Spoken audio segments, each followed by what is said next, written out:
1962 की लड़ाई आज भी भारत के इतिहास में एक काले धब्बे की तरह है।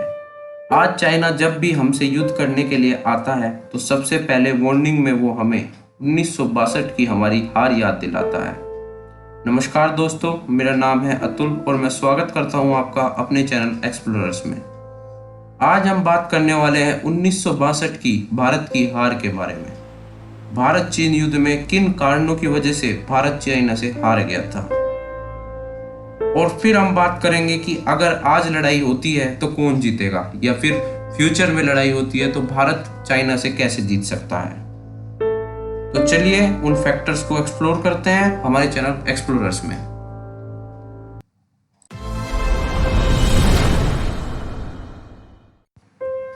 चाइना पर भरोसा।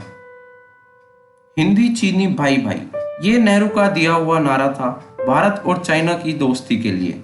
नेहरू को पता नहीं चाइना पर कितना भरोसा था कि उसकी डिप्लोमेटिक सोच काफी अलग थी, वो काफी अलग सोचते थे और आज तक भी एक्सपर्ट्स उनकी डिप्लोमेटिक सोच को बिल्कुल गलत बताते हैं। यूनाइटेड नेशन में परमानेंट मेंबर की कुर्सी छोड़कर चाइना को देना, और जब तिब्बत इंडिया से मदद मांग रहा था तब भी नेहरू ने उनकी मदद नहीं की, वरना तिब्बत एक आजाद देश होता और चाइना कभी भी इतना पावरफुल नहीं बन पाता अगर नेहरू उस वक्त तिब्बत की मदद कर देते। ना तो यूनाइटेड नेशन में उन्होंने उनकी मदद की और ना ही ग्राउंड लेवल पे। आज हमारे यूनाइटेड नेशन में कोई ज्यादा सुनता नहीं है क्योंकि हम परमानेंट मेंबर नहीं है, लेकिन हम परमानेंट मेंबर बन सकते थे, लेकिन नेहरू ने इस अपॉर्चुनिटी को छोड़ दिया था। ये सब सिर्फ नेहरू की गलती है, जिसकी वजह से चाइना वॉर के लिए हमसे ज्यादा इक्विप्ड था और 1962 में इन्हीं कुछ गलतियों के कारण वो हमसे वोट जीता भी। आर्मी तैयार नहीं थी। 1962 में भारत की आर्मी की हालत बहुत खराब थी। डिफेंस सेक्टर को आजादी के बाद से ही नेग्लेक्ट किया जा रहा था। 1962 में भारत सैनिकों की इतनी बुरी हालत थी कि उनके पास पहनने को सही जूते तक नहीं थे, ना ही गन्स अच्छी मौजूद थी। पूरी आर्मी के पास सफिशिएंट वेपन्स ही नहीं थे और अक्साई चीन में सिर्फ आर्मी की एक डिवीजन तैनात थी जब चाइना के पूरी आर्मी ने उन पर हमला कर दिया था। आर्मी को टाइम पे खाना नहीं मिल पा रहा था, गोलियां मौजूद नहीं थी, सोल्जर्स को ट्रांसपोर्ट करने के लिए सही ट्रांसपोर्टेशन भी मौजूद नहीं था, जिसकी वजह से हमारे सैनिकों का हौसला आखिर में टूट ही गया और वॉर के दौरान उन्हें अच्छे से वेपन्स ही नहीं मिल पाए। आखिर हाथ से कैसे लड़ेंगे? जंग हौसले और हिम्मत से नहीं, वेपन से भी जीती जाती है। ये चीज हमें ध्यान रखनी चाहिए और 1962 की जंग में हमारी आर्मी को इनमें से कुछ भी नहीं मिल पाया। एयरफोर्स का यूज नहीं हुआ।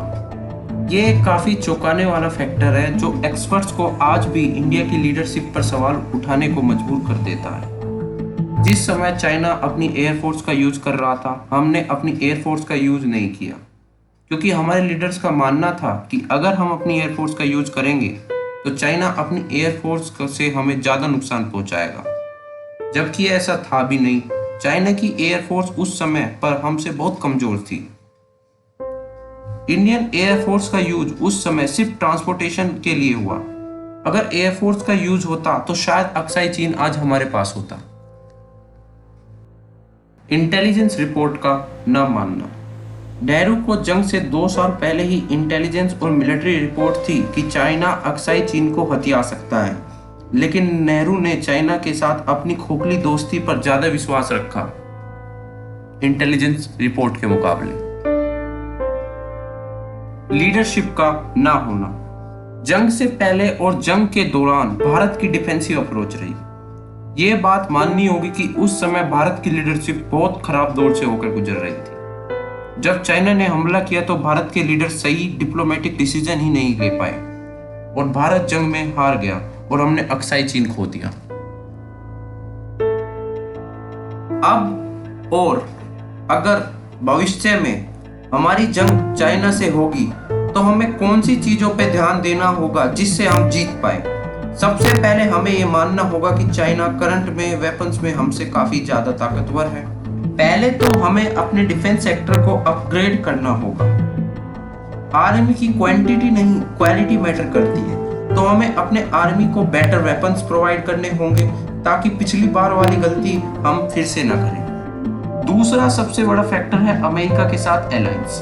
इस वक्त दुनिया में अमेरिका ही एक ऐसा कंट्री है जो चाइना से ज्यादा पावरफुल है। रशिया भी है, लेकिन अभी रशिया की इकोनॉमी काफी खराब दौर से होकर गुजर रही है, तो वो अभी जंग में आने की सोचेगा नहीं। अगर अमेरिका हमारा अलायंस बन जाता है तो हम चाइना को उसकी मदद से उसके घुटनों पे ला सकते हैं। हम चाइना को बहुत आराम से हरा सकते हैं। और अगर चाइना के साथ लड़ाई हम अभी करें और हमारे पास अलायंस हो अमेरिका का, चाहे हम अपने सोल्जर्स को अपग्रेड भी ना करें, तब भी हम चाइना को बहुत आराम से हरा देंगे। लेकिन हमें अच्छी लीडरशिप और अच्छे डिप्लोमेटिक डिसीजन की जरूरत होगी। धन्यवाद दोस्तों। अगर आपको वीडियो पसंद आई हो तो इसे लाइक करें, कमेंट करें और शेयर करें, और ऐसी और वीडियोस के लिए चैनल को सब्सक्राइब करें। चलिए मिलते हैं।